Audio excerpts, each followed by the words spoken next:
Hello and welcome to etbfsi.com. My name is Amol Dethe and welcome to this special panel discussion on the future of cryptocurrency.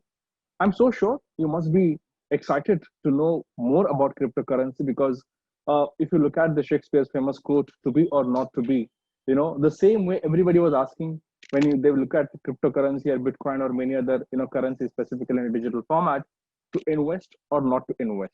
That was the major question which most of the investors had. And the policymakers had this question about whether to regulate or not to regulate.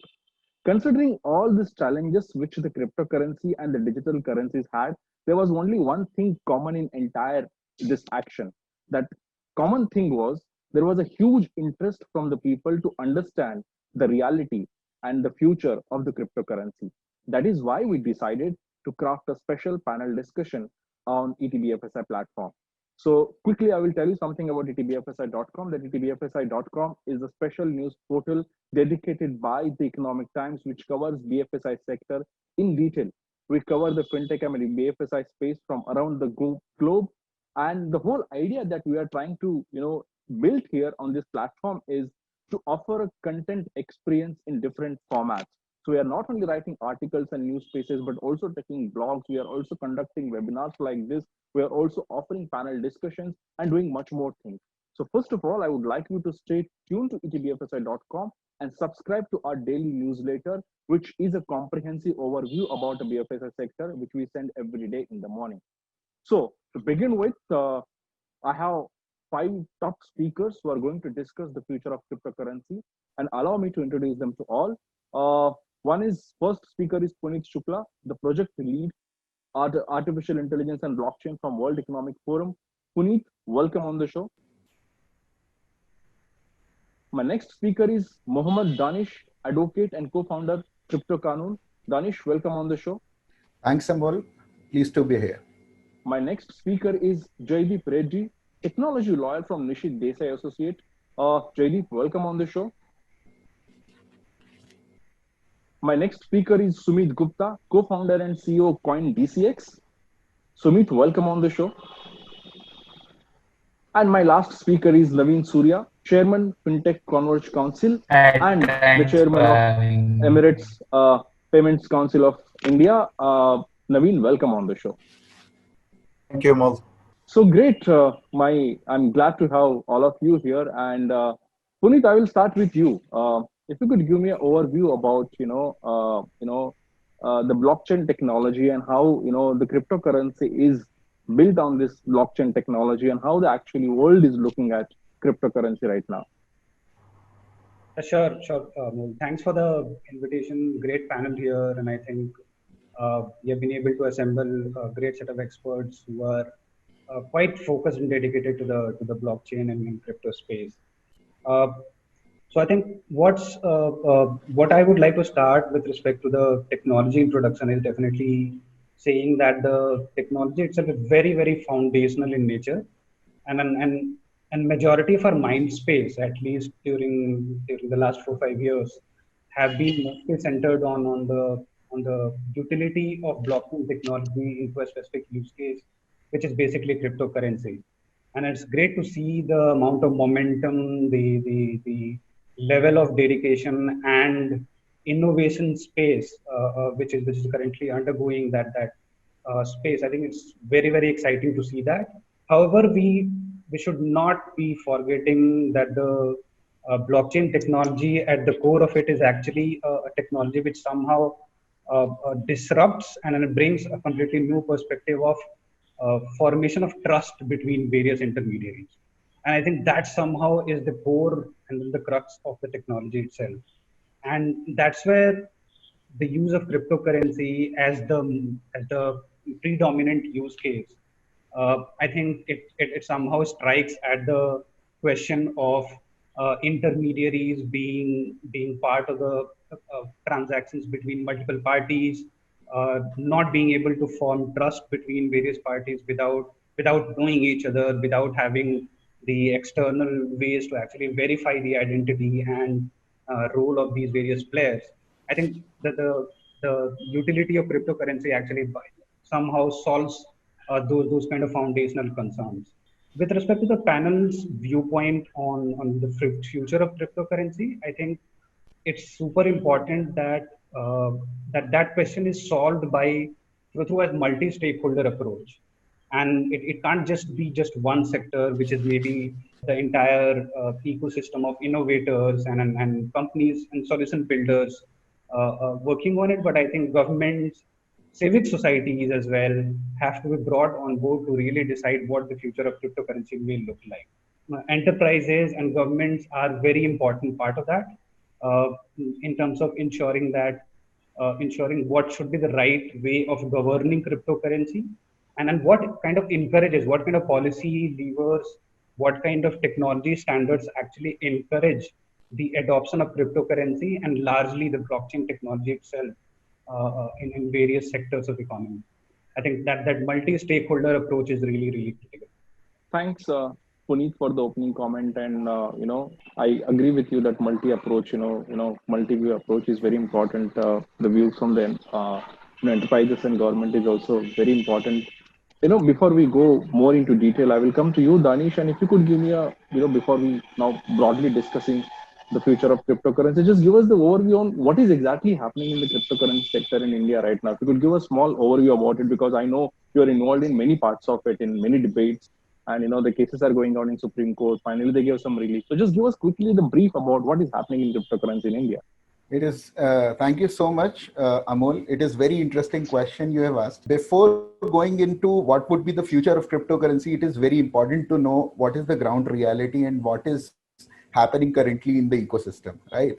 So I would start with the statement that the situation is very painful and it is very ugly as of now, because as all of us know that we are living in regulatory vacuum so far as this industry is concerned, right?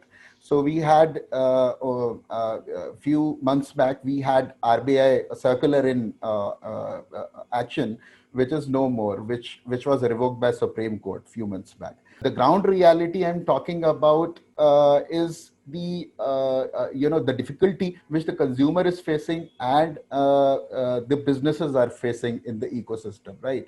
So those painful realities are whenever this industry is working on full pace and there is a huge growth day by day.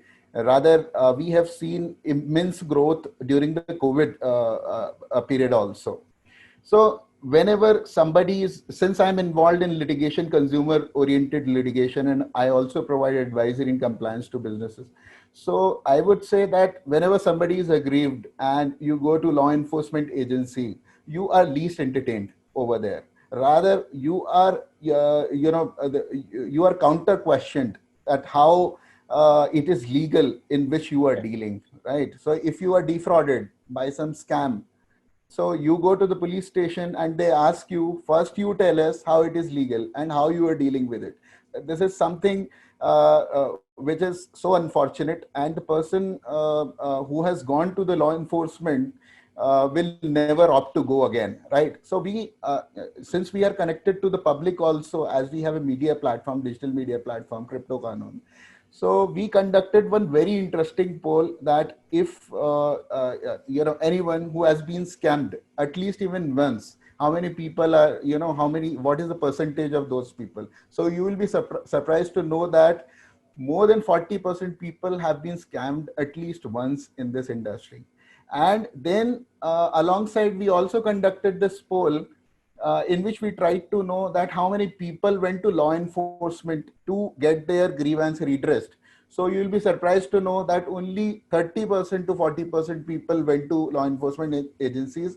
Otherwise, all other people, they had no other choice because of the fear which they have of adverse impact and the negativity which is there in the market. If you consider media, on the media side also, right, I am celebrating this moment that we are sitting on ET and we are discussing about cryptocurrencies. Otherwise, media is largely unfair to this industry, and they pick, they keep on cherry picking the negative news which is there in the market. Whenever there is some positive news, they fairly ignore that. The people who follow the industry, they must know that Square, the digital platform of Jake Dorsey, the Twitter CEO, they have recently acquired quite a large amount of Bitcoin position recently, but no big media has covered it, right? So this is the unfair attitude of media, which is media is showing towards this industry.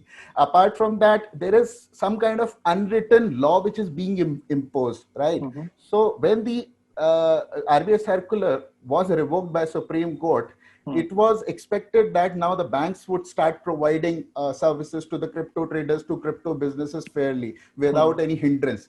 But this was not the case. And it turned out to be otherwise, because banks is really are really creating problem for businesses as well as for the crypto traders. They are closing accounts. They are asking for disclaimers. They are asking for declarations that we will not deal in the crypto. Right. This is the situation. This is the ground reality. Rather, I would extend more. If you go to, since I am into compliance, a few months back, I tried to register a company with full disclosure, and that company was dealing with blockchain and crypto. So I drafted memorandum of association, which you have to submit to registrar of companies. I disclosed in that this company is doing some activity in blockchain. So the reply which I've got, which I'm still holding in my email, I have got the reply that your MOA, your memorandum of association, must not include the word blockchain. So this also exposes the narrative which is being said by the government that they are pro blockchain and against crypto, right? So this is the ground reality. Apart from this, if you see on the other side of the story, what exchanges and what the players which are doing business in this ecosystem, what they are doing, they are the most, I think, in the if you collectively see globally, then Indian exchanges are the most compliant exchanges you will ever see anywhere in the world, right? How would I substantiate that? See, in January 2020, you must have seen RBI coming up with video KYC, right? So Indian exchanges have been following this manner of KYC since early 2018. So they are ahead of banks in KYC compliance, in anti-money laundering compliance. It takes only a day to open a bank account, but it takes at least 2-3 days to open a wallet with some exchange. So the reality is really painful, and it needs to be redressed. And I believe that so far as future is concerned, I would recommend that a light approach to regulatory framework would be an answer to it. Right, Danish. In fact, you offered a broad perspective, and thank you for sharing the pain points of the cryptocurrency. In fact, Jaydeep and Sumit also have a lot of to add here, specifically on the legal front and the blockchain world and where it is operating. But before that, I will come to Naveen. And Naveen, your view, because I have been always, what you can say, getting a nice commentary from you specifically about the regulations in the financial innovation space. So, considering what Danish said, and you must have reviewed the cryptocurrency market, what is your view? Why the regulators are holding back? Why the regulators are still very reluctant to look at cryptocurrency in a positive manner, when the regulators from different countries are at least looking at it positively and trying to see how can we regulate it rather than how can we kill it? So let's step back slightly and just go back to that. What exactly is a cryptocurrency? So I would first say that the way you had internet, which democratized the whole information and communication exchange across the globe, this is what could happen to currency.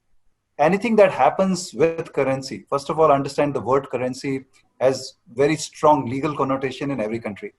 And in most countries, it is assumed, and it is actually also in the law. And that's where a lot of issues that Danis is saying comes in, that it is assumed that a currency is issued only by the government or regulated, sometimes both, depending on some specific instruments. So this is one fundamental issue, because the first product, which was Bitcoin, which was launched, formally known to all of us, it actually intended to be a currency. And the whole genesis of currency, if you see some of the major characteristics in terms of, besides being a medium of exchange, a store of value, plus a more secure way of actually being a medium of exchange. It tried to actually become an internet currency for everybody across the globe. At the same time, there are a lot of other innovations happened. They were more not in nature of currency, but they also stuck to the same word called cryptocurrency. They should have rather adopted the word called crypto assets, like your securities. And this actually created the whole vitiated environment where let's also, you work in BFSI segment. You know that the literacy when it comes to financial services is extremely poor in the country. Yes. In the country, not, probably to across the globe. A lot of people, even after so many years, if you ask simpler thing like, what's the difference in a debit card and a credit card? A layman may not be able to answer it unless he's from a financial industry. So the moment you introduce something which is linked with money, which is precious, which is valuable, and in a country like India, I think for people it's all the more sensitive. And then you see somebody talking about it being an issuer and somebody then not able to understand the differences. This is a widespread education problem across the ecosystem, and it's a global problem, not just India. And India all the more so. Now, the challenge in an Indian regulator always is that when you don't understand the subject, and when they are at the top, if they don't understand, their first genesis or first hypothecation or assumption is that a layman can't understand it. And their immediate conclusion is that if we can't understand, laymen cannot understand, they can be defrauded. And like you heard, Danis has said that despite having a lot of things in place, there has been more than 40% people who scammed. These again further scares them. And then they say, okay, only a very few of them could even take a regulatory redressal. So these concerns become very high. Nobody wants an uncertain environment. Right. Now, is this correct? Maybe not. We need a solution. We need a better approach. The important part is that if you see the last bill that was getting introduced and thankfully not got introduced, it's talked to things which I found it personally oxymoronic. Thankfully, it's on hold. We talked about banning the private cryptocurrencies at the same time allowing a legal currency issuance by the regulator. So it was the same bill. In a one breath, you're saying one side I want to ban private, other side I want to empower regulator to start issuing regulatory, a digital currency of by the central bank. So it again reflects that probably the policy is not thought through, the fundamentals are not clear in the government, in the regulator, in everybody's mind. They're still trying to grapple that what's the best way to do it. Our views have always been very clear that in a country like ours, where we are grappling with the less cash issues or a digital payment issues or a digitization of the country, on one side we are already seeing it's growing very rapidly with the technology side penetration, social media side of penetration, commerce behaviors. The currency remains a problem, and probably the digital currency part could be the right solution. The challenge is this mixing of cryptocurrency word and asset word in the exchange format, where actually the whole confusion has got created. But at the same time, let's thank the Supreme Court, which has at least created a circular, and which has actually stopped the circular, which was, or rather, let's say, compelled RBI to revoke the circular, which actually stopped bank to dealing with the crypto exchanges. So at least that legally has been done. Now, what's not happened, and probably the players in India need to get together and again talk to RBI, that can they get an additional circular officially issued to all the banks and through banks to all the customers that you could deal with it, however, these are the requirements. And on the other hand, probably the industry need to show that we are actually willing to find ways where the customer cannot be defrauded. We are willing to identify people who are doing negative practices, get them combinedly blacklisted. On the same time, like you said, we are compliant, good, but let's be more compliant. Let's also be more educative for our customers and for the regulators and the ecosystem. I think that is what probably could be the next step that would probably take us to the next step. But I could only tell you that looking at many other countries, the government is definitely keen, and so is the regulator, to issue a digital currency of the country. And I think we will see that soon. Right. A very well brief. Naveen, let me come to Sumit, who's actually running a exchange here and perhaps has more experience in terms of what exactly is happening, how the investors are looking at it, how the banks are, doing the transactions. So, Sumit, what is your experience? What is the response that you are getting? And have you seen the change in the response specifically after the Supreme Court revoking what RBI had actually, issued? Sure, Amol. So I'm in this space from last 5 years, and I've seen a lot of these ups and downs. I'll give you my one instance, right? So we launched CoinD6 3 days after the RBI passed the circular, right? So you were working on this product from last, I think, 2017, mid of 2017. Worked on it for 8 months, 9 months. Build a really good platform where the plan was so that any Indian, right, if they want to invest in crypto, they would get the cheapest in the simplest manner. They would be able to invest in cryptocurrencies, right? Because I myself in my journey have faced a tough time in investing into crypto, right? So we launched 3 days after the RBI circular was passed, and since that time it was not very easy for us, right? I had to literally explain, like if I'm meeting a friend or any relative, I had to explain, okay, it's legal to invest into crypto, right? So the problem, and it hurts, that when someone is keen to invest, right? Of course, I mean, education, there's a big gap there, but if anyone has studied it, if they have learned it, right, and if they want to invest, the current situation, as Danish pointed out, there's so much confusion on it. Even if they want to invest, they cannot, because there are tons of different things that they listen, right? And that essentially is not good, right? People want to invest into this asset class, and what I've seen, in the last 2.5 years is that the Indian youth, right, I've seen in the young generation, they are very keen to learn about these new technology, and they are very keen to invest in this, right? In this, so that they can build wealth in the future, right? But all of this complexity in terms of, whether it is legal or not, whether what will happen in the, draft bill, all of that, right? That makes the whole process more complicated.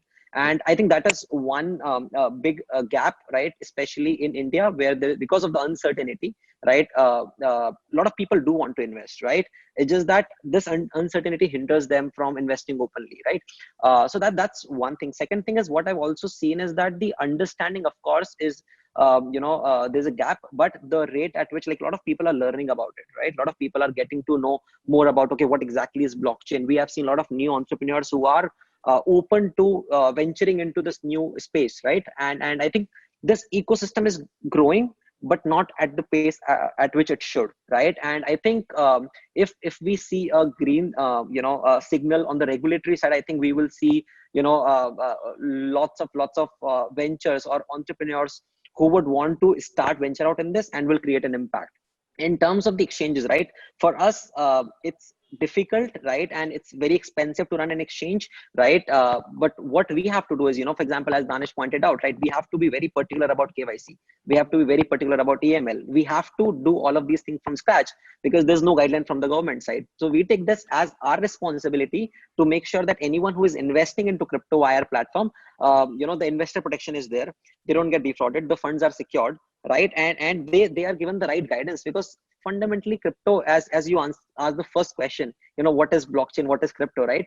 Crypto fundamentally is complex, and the awareness in terms of financial markets of India is already very low, right? Yeah. And when you go and tell them, okay, this is blockchain technology, this is distributed ledger technology, people like, it's already very complex. And in India, because the regulations are not very clear, there are not many entrepreneurs who are trying to build businesses in this, and that is why the ecosystem is not very matured as it is in the West, right?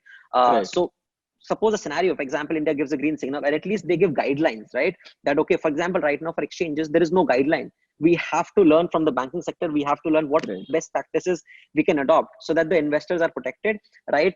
We are compliant. We make sure that we are having a very stringent KYC, right? We take, for example, video KYC is there. We have unique faces, so that the same person, it's a video recording, right? So I mean, when I go to bank, I see that, okay, banks are operating the same manner from last 5, 10, 20 years, but this is a new industry where there are young entrepreneurs who are trying to innovate something, right? And such complications in terms of regulators actually hinders the growth of the ecosystem, right? So I think that there are, of course, there are some concerns that the government has, right? And all of those are solvable.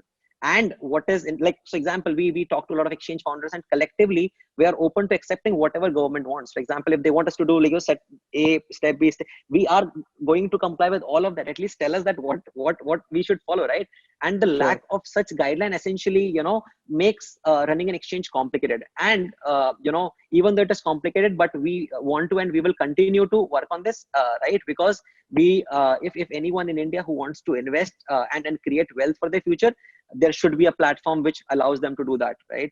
So I think that's the that's the broad perspective. And of course, Yes, in terms of Sumit, regulations, there are a I lot of got it. I inputs. can see the excitement of running an exchange and giving better returns to the people those who want to invest. And you have lots of issues. I can see that excitement and how you started in this space.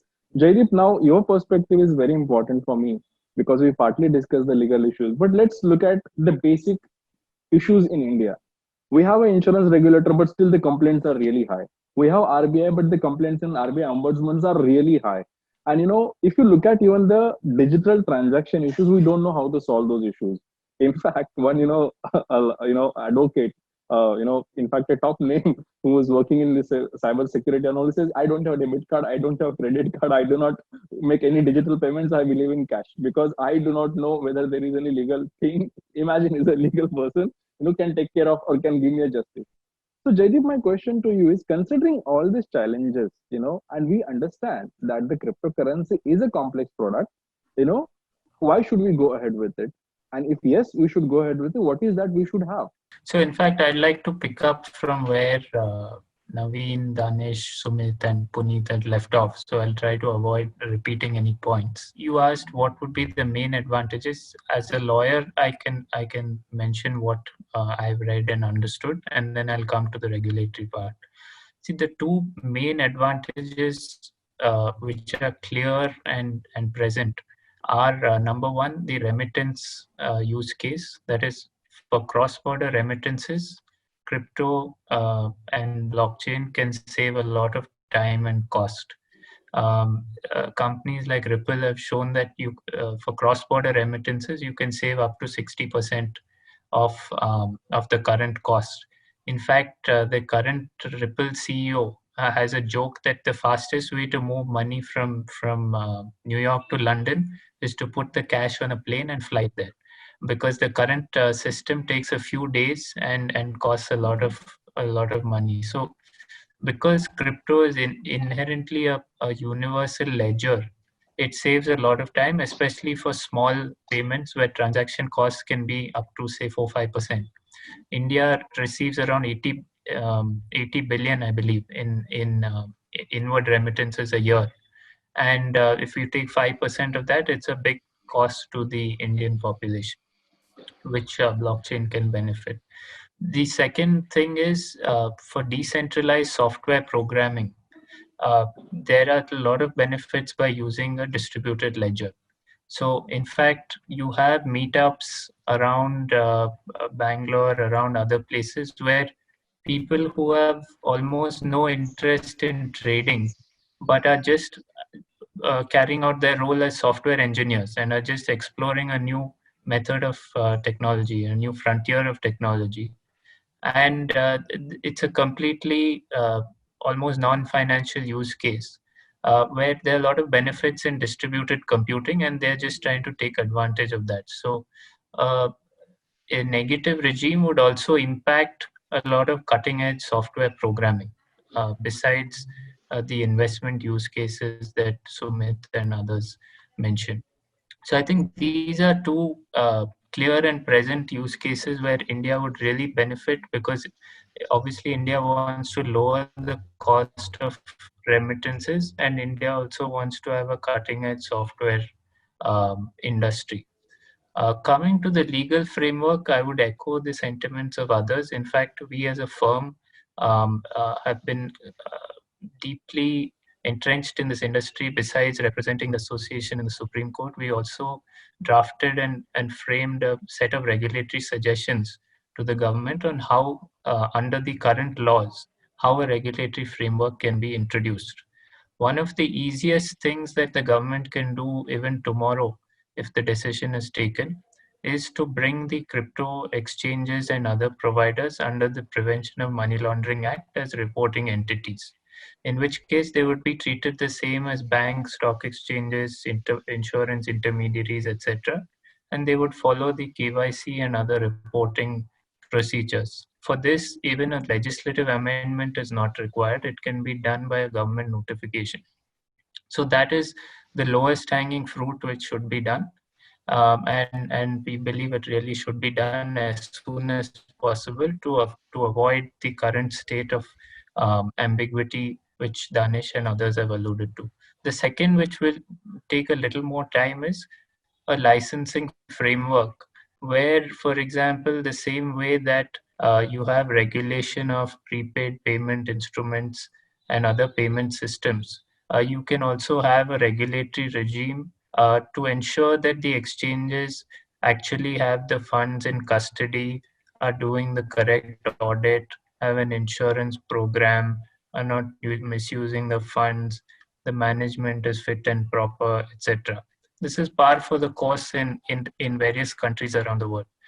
Most of the leading jurisdictions have extended such a regime to crypto, and so we believe this should be done for India as well. Before I part, I'll just mention one point. Citizens have a constitutional right to engage in trade, business, and freedom of expression, subject to reasonable restrictions. Now, unless the activity is inherently socially harmful, like gambling or alcohol, etc., the government is generally restrained from putting an outright ban.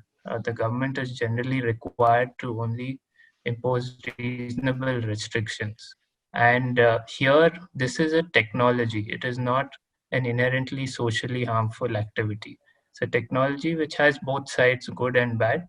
And for that reason, like any other technology or money or any fundamental infrastructure, it should be regulated with balanced regulation. That's what we feel.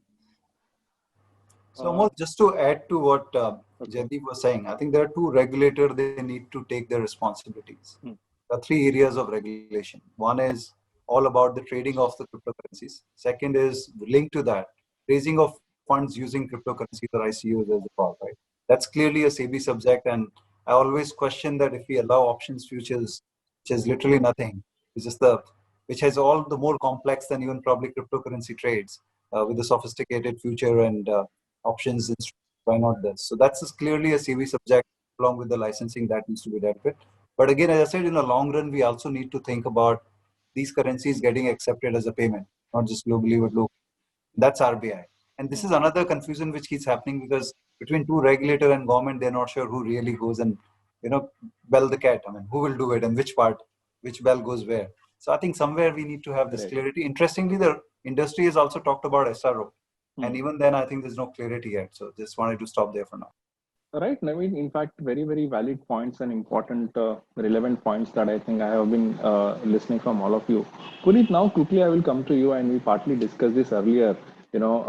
Just exchange some notes before the webinar. So you told me that World Economic Forum look at technology as a whole and craft some framework or policies, in the innovation. Can you tell us quickly, what is the World Economic Forum's view in terms of adopting technologies and specifically cryptocurrency? Yeah. So I think generally our view on these emerging technologies, which we call as fourth industrial revolution technologies, 4IR technologies, for an overarching objective of technology governance within those technology realms, the World Economic Forum works on areas of policy, regulation, or industry standard formation, which definitely encourages the adoption of the technology in a much more positive way and somehow reduces the risk of negative outcomes which the technology may result into. And the process which we follow in that is that we create a whole sort of community of stakeholders, which I talked about earlier, the multi-stakeholder approach which we try to follow is to bring in governments, public state agencies, civil society, technology practitioners, academicians together to figure out what's the right way forward by taking a consensus-based approach. In blockchain, I think I can definitely talk about some areas where we have spoken, we have produced literature and research pieces around central bank digital currencies, CBDCs. So one of the reports which we published in Davos last year was around the entire concept of CBDCs and how nations should actually focus on CBDCs as another instrumentality in their monetary policy itself. And I think that was one of the important reports which we came out with after engaging 40 central banks across the world. I was slightly disappointing to see that our own central bank could not participate in that discussion, but I think we worked with 40 central bankers across the world to actually come out with that report. Some of the other areas of our focus have not just been around crypto assets and cryptocurrencies or CBDCs or stable coins. If we talk about that, we have also focused on the foundational nature of the technology itself, more towards industry adoption of technology, DLT technology itself. So one of the reports which we came out this year itself in April was around the entire industry toolkit for adoption of blockchain in supply chain use cases, and basically deployment of blockchain in supply chain use cases, and how you can actually follow a detailed checklist for you to see what kind of use cases you can actually work on. And as Jaideep also mentioned, I think this entire paradigm of decentralized software, I think, is definitely very new to almost all domain enterprises and corporates, and even for governments. Right. I think that's really important, that we also focus on not just crypto asset as a different use case, but also on the technology itself, which would not necessarily require a lot of crypto assets for its deployment. So I think try to focus on these two areas simultaneously. Okay, Puneet. So I don't know. I mean, there is a huge interest in this space, and also that is one of the reasons that we're conducting this webinar. But I don't know how the space will maneuver. But considering, the future is bright for the cryptocurrency, and people will have huge interest. Danish, because you have gone through a lot of litigations and what you can say, learned this aspect really well. Major parts of the cases. I do not have data, but hypothetically, if we consider that government is trying to frame the regulations for cryptocurrency, or government is or regulators are looking at cryptocurrency very positively, what is that they should consider? What is your view? Firstly, I would like to tell you that when what is the difference when we have a law in place, how the situation is different when we don't have anything, when we have the situation like this, where we have a regulatory vacuum, right? When we have a clarity in law, when we have clear guidelines, as Sumit was mentioning, that we are seeking guidelines from the government, that you tell us what we have to do and we will comply with that, whatever it is, and howsoever we have to do that, but there should be clear guidelines, right? So when there are clear guidelines before you, it is the burden of proving that you are right is quite less on you, right? But when there is no law or no guideline in place, then you have to prove that through which law you are taking support of, right? Because whenever you are asked to explain that this activity which you are conducting, it is supported by which law, then you have to go and look into every other law which is giving support to that. Because however the situation is that whatever which is not prohibited is permitted, as the law suggests. But this position is not clear or not familiar to everybody, right? Except legal people. So my recommendation would be to take a light touch approach. And what I mean by that is that you take that approach which should not suppress the commercial innovation, and should protect the commercial interest of the players which are working in the industry, right?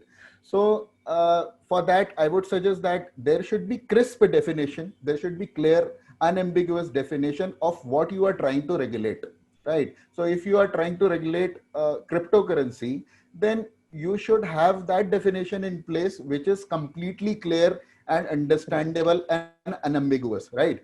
So whereas if we consider the bill which we have before us right now, which has not been enforced or enacted yet, if you go through the definition, you will not understand anything. It is even covering the loyalty points which are offered by certain websites like Amazon and Flipkart. So it will be very difficult to fix the liability.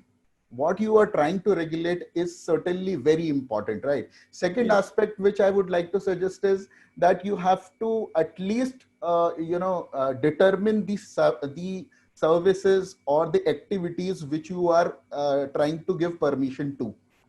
Like you are allowing cross-border transactions, you are allowing dApps for certain purposes. What you are allowing must be clearly stated in the law. Thirdly, I would say that since some of the panelists has mentioned that we are financially very weak population as of now. A lot of people don't understand about digital payments and things like that. So there has to be strict and stringent compliance Yes. framework in place, like audits and inspections and your KYC ML policies and things like that. And fourthly, I would suggest that there should be a tax framework which should be in place, so that the clarity, because in tax area also a lot of people are really confused. They keep on getting I know some people who are constantly getting notices from tax authorities, but they don't know what to disclose and how to treat their income and how to deposit their tax. So the clarity in tax related issues are also very important. So Danish, in fact, the participant was also asking this question. So currently, if someone wants to invest in crypto, is there any way that he can disclose in the tax? There is no way, right? I mean, if you go on and disclose it, then you may, you can certainly disclose that. And a lot of people ask that how we should pay taxes if we are investing in crypto. So if somebody is investing, then there is a set formula that long-term capital gain and short-term capital gain, you can pay taxes through, keeping this thing in mind. Probably if you are earning in crypto, then you can convert the amount which you have earned into fiat, and you can pay taxes accordingly. Sumit, can you tell me more about the usage of crypto? What I understand is crypto is now widely used specifically for P2P payments. Can it be sustainable and safely used for the real world in terms of goods, services, or whatever the other things, where we use the currency? Sure, Amol. I think definitely it's a very interesting point. And what, in addition to what Jaideep said, right?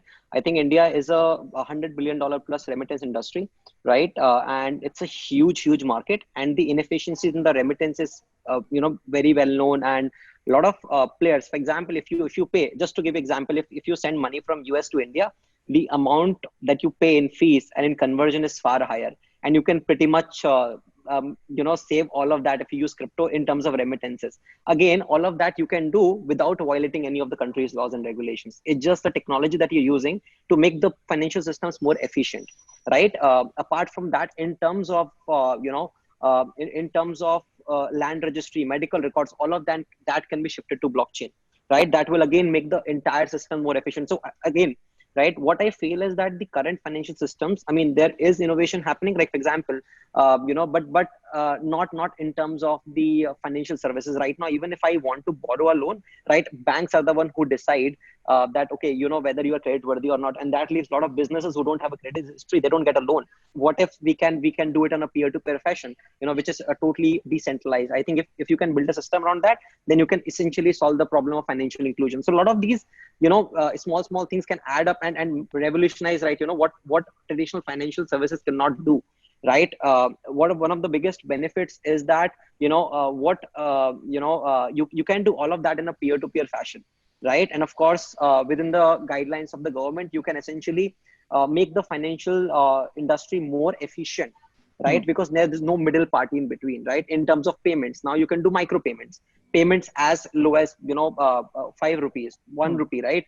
There are a lot of crypto blockchains which help you increase the transaction speed, right? For example, Ripple can do those international settlements almost instantly, right? So a lot of use cases are there. It's just that and a lot of these use cases might not be still known, because once you regulate the space, then a lot of entrepreneurs will come.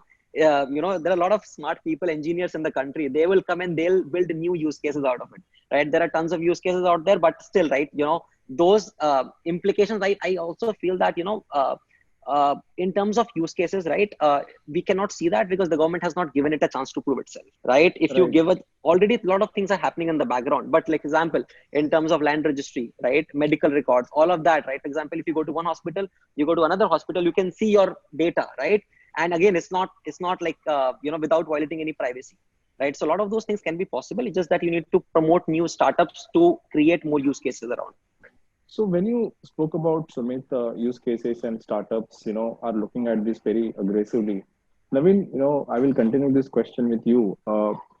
What kind of interest are you seeing from the investors in terms of investing or infusing capital into startups who wants to operate in a crypto space? Do you see the interest actually going up specifically in a crypto space, or they're still looking at uncertainty, and maybe when clouds will go away, they will perhaps look at this very positively? How do you see the environment specifically there? Amol, I've seen a roller coaster over the last 3 years. So it all started when exchanges. Also, let's understand that today most of the cryptocurrency exchanges are extremely profitable, money-making machines. They're doing extremely well. There are enough examples. Exchanges who built huge wealth. So pre-circular of RBI, there were at least tons of investors and at least eight to nine companies who were aggressively being looked at by investors for being funded.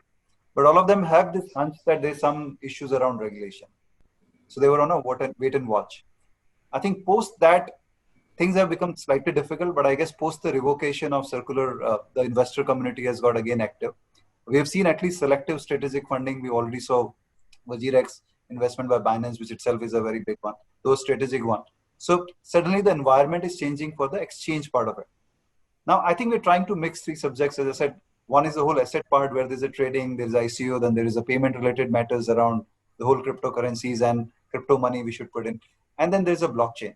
I would say on the blockchain side, anybody who has been able to create a fundamental use case and have been able to showcase the examples.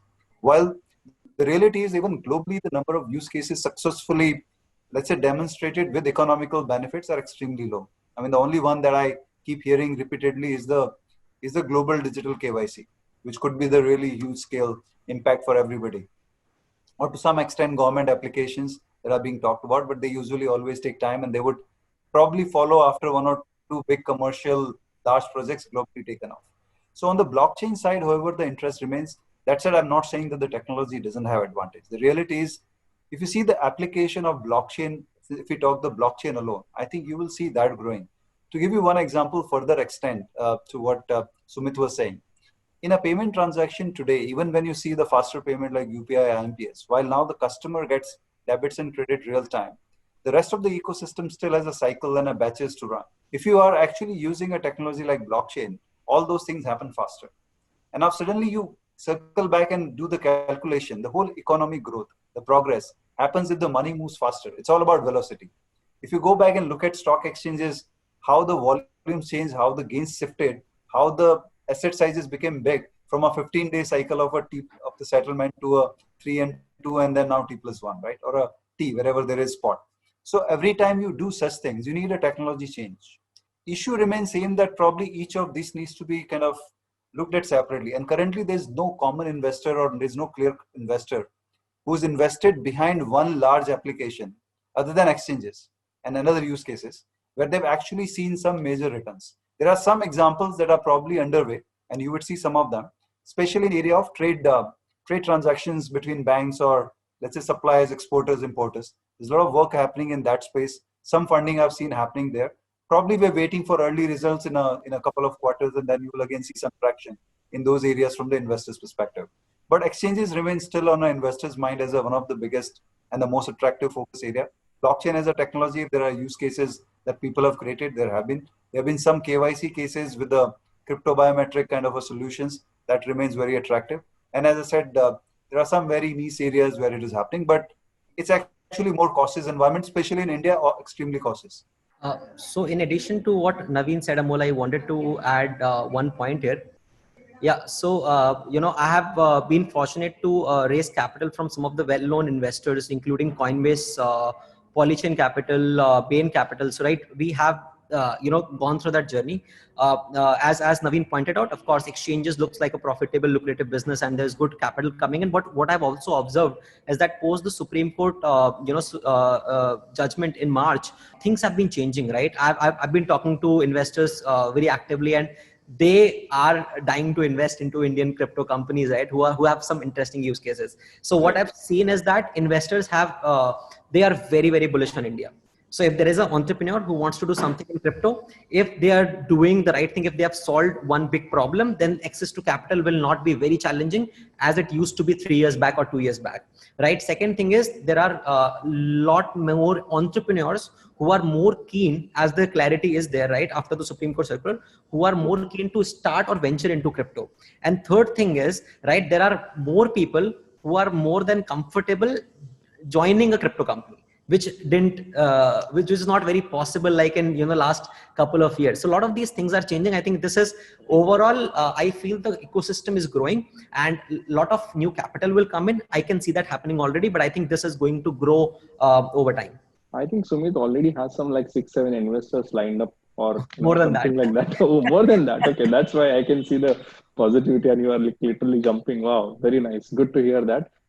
Jaideep, I will come to you. I have like two questions. One is again hypothetically, let's assume that we are going to form the regulations for the cryptocurrency in India, and we'll have a cryptocurrency officially legally in India.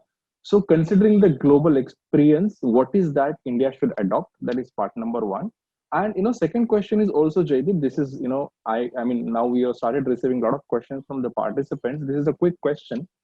Can an Indian resident holding cryptocurrency transfer it to any other account with or without any exchange of financial consideration outside of any exchange legally from India? So I'll try and take both without repeating what I said previously. So as I said, a licensing regime is very important. There needs to be a regulator and ideally a regulator with multiple areas of expertise, not just finance or not just technology. It needs to be a regulator with stakeholders with expertise both in finance, technology, economics, innovation, etc., so that the regulator has full visibility over the technology.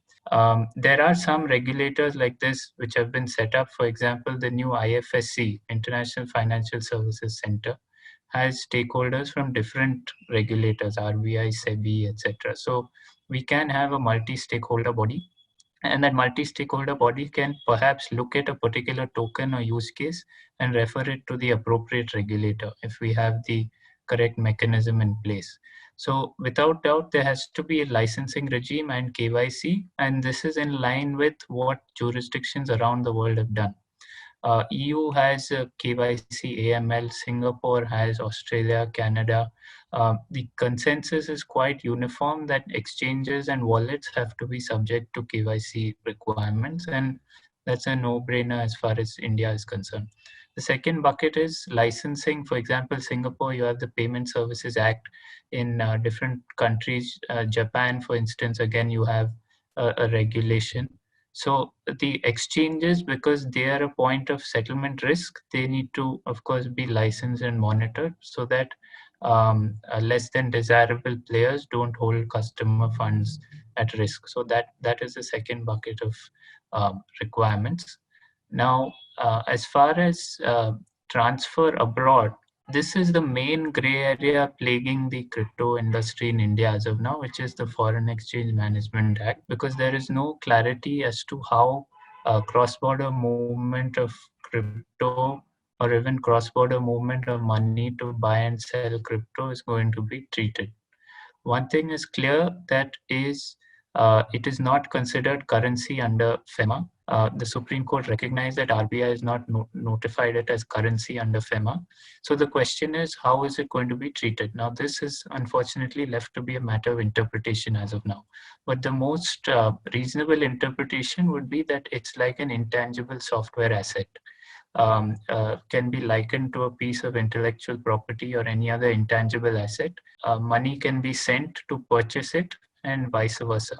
Now, sending tokens to an exchange raises a question of whether it is like an export of an asset, and therefore whether you had to receive money in return. But there are counter arguments to that as well, because there is case law holding that the place of the asset, of an intangible asset, is where the owner is.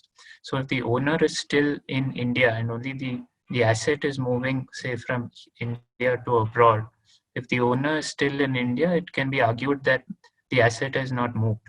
But these are gray areas where, unfortunately, there's no clarity, possibly because as soon as the judgment came, we had the COVID difficulties. So far there's been no clarity, and like was suggested earlier, it would be great if there is some regulatory clarity on this. But till then, we can treat crypto as an intangible asset under FEMA. Okay. Okay. Very well said, Jaideep. Thanks for that legal update. Puneet, I will come to you quickly. One more question specifically from our attendees. I mean, now participants have actually started pouring the questions, and we are running, a bit short. But the question is, Puneet, cryptocurrencies use blockchain for secure transactions, but there are problems in interchangeability of blockchain applications. How this is taken care of?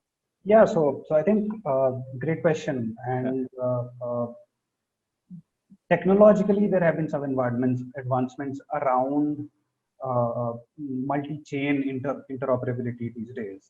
Some newer standards have come up where you might think about exchanging data from one chain to the other, and then there are certain standards and certain technological frameworks which allow you to do that right now.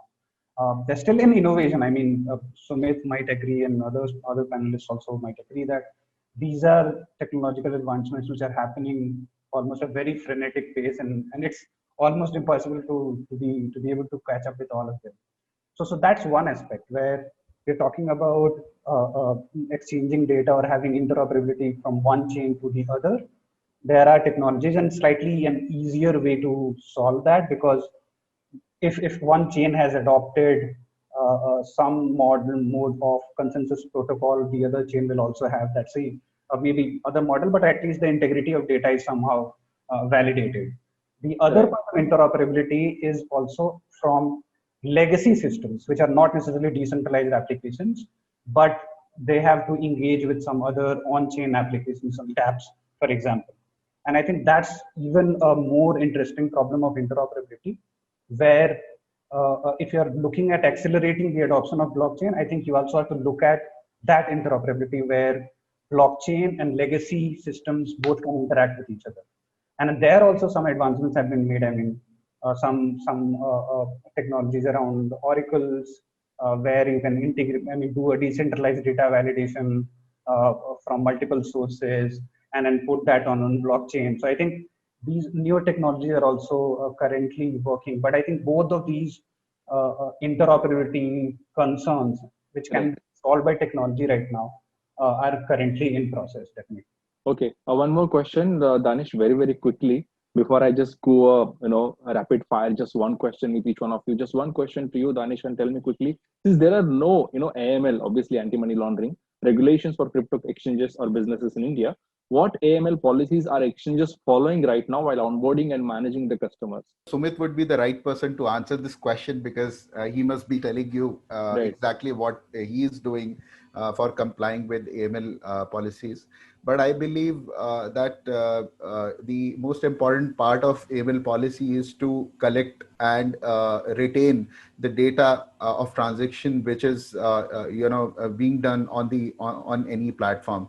So most of the exchanges, I believe, are doing this collection and retention of data. And I have also seen such instances where exchanges have got notices from law enforcement agencies to share data with them, and they have also shared in some of the cases.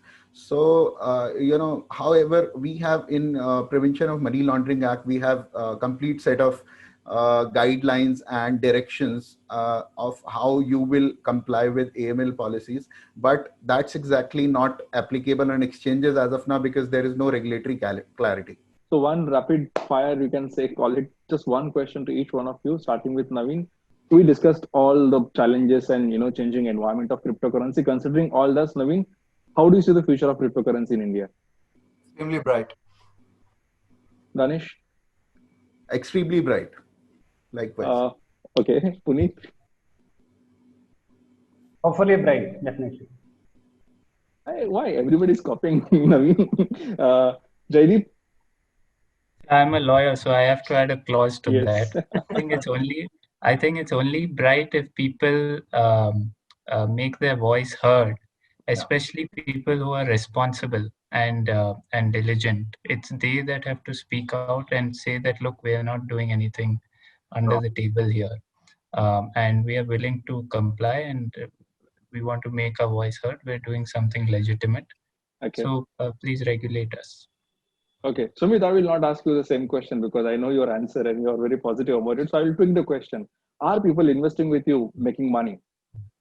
Yes, a lot of people are. See, I am of the opinion that Bitcoin I'm not talking about all the cryptocurrencies, but the cryptocurrencies which are high market cap.